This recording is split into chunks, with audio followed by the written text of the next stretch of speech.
So మా ఫాదర్కి support చేస్తూ ఉండే.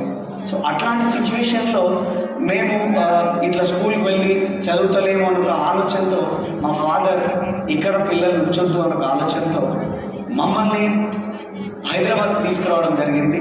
నేను మొట్టమొదట హైదరాబాద్కి 2006 సంవత్సరంలో రావడం జరిగింది.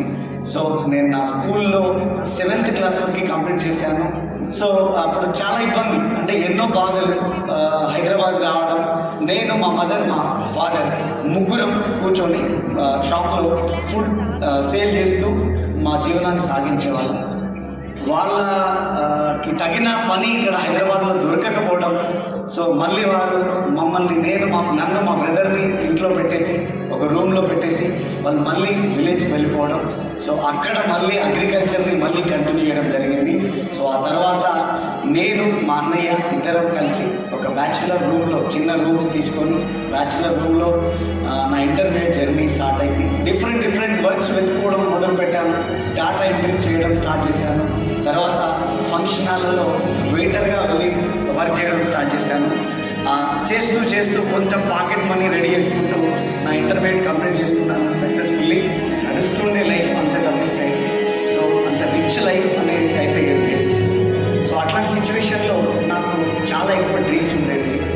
సో ఒక పెద్ద ఇల్లు కట్టుకోవాలా, రిచ్ లైఫ్ స్టైల్ లీడ్ చేయాలా, సో ఒక పెద్ద కారులో నేను తిరగాల. సో ఎందుకంటే నా చుట్టూ ఉన్న పరిస్థితులు చూస్తున్నప్పుడు చాలా ఇబ్బందికరంగా అనిపించేది. సో అప్పుడే నేను డిసైడ్ అయినా నా జీవితంలో ఇట్లాంటి లైఫ్ నేను చూడొద్దు, రిచ్ లైఫ్లో నేను ఉండాలి అని చెప్పి నేను డ్రీమ్ చేశాను. సో నా మిత్రుడు, నా బెస్ట్ ఫ్రెండ్ ఒకరోజు నేను కలిశాను.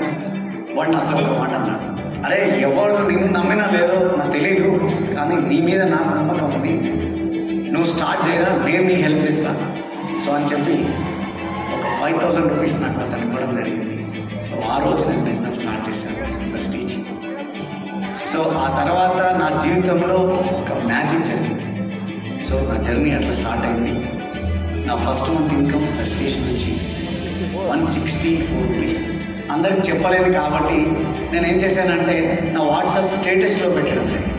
నాకు ఆల్మోస్ట్ కొన్ని వందల కామెంట్స్ రావడం జరిగింది.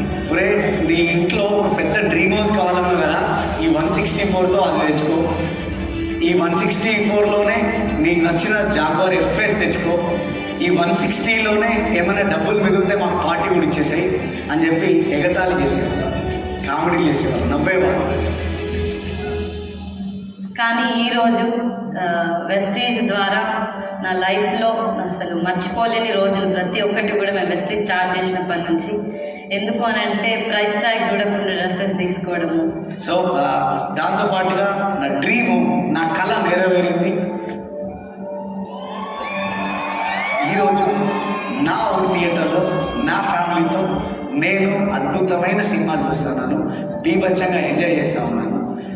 నేను బిజినెస్ని చాలా పెద్దగా బిల్డ్ చేయడానికి గల కారణం ఏమిటంటే నా పాప పెద్దదైన తర్వాత మా నాన్న అంటే పాల డబ్బకు డబ్బులు లేనోడు అని అనుకోవద్దు, ఈ ప్రపంచంలోనే ది బెస్ట్ పేరెంట్స్ అనుకోవాలి అని అనుకున్నాను. అందుకే బిజినెస్ని చాలా సీరియస్గా బిల్డ్ చేశాను, టీవీసీని కంప్లీట్ చేయగలిగాను.